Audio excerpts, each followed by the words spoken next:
دیکھو بریلویہ یہ دعویٰ کرتے ہیں کہ ہم اللہ کے رسول سے محبت کرتے ہیں، اللہ کے رسول سے عشق کرتے ہیں، لیکن بتاؤ کفر و شرک میں مبتلا ہے۔ اس کفر و شرک کی موجودگی میں نبی کریم صلی اللہ علیہ وسلم سے محبت کا کیا مطلب ہے؟ تو رسول اللہ صلی اللہ علیہ وسلم سے محبت کرنا صرف کافی نہیں ہے، بلکہ وہ محبت اللہ کے لیے ہو، ورنہ محبت تو ابو طالب نے بھی کی تھی۔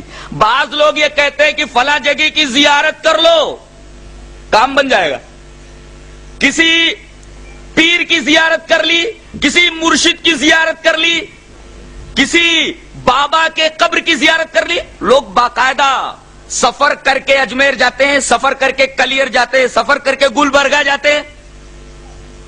کس لیے حاضر ہوتے ہیں وہاں؟ کہ بابا کی زیارت ہو جائے گی، بابا نظر نہیں آ رہے تو کم سے کم قبر کی زیارت ہو گئی تو بس بیڑا پار ہو گیا۔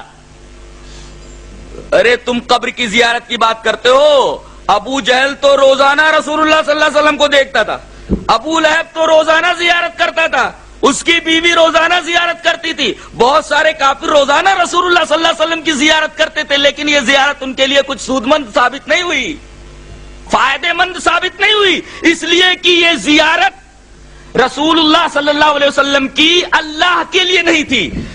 معلوم یہ ہوا کہ اگر رسول کی زیارت کوئی کرتا ہے اور اللہ کے لیے نہ کرتا ہو تو وہ زیارت بھی کوئی معنی نہیں رکھتی اور اس زیارت کی بھی کوئی اہمیت نہیں ہے۔ کافر بھی اللہ کے رسول کی زیارت کرتے تھے لیکن وہ زیارت اللہ کے لیے نہیں تھی۔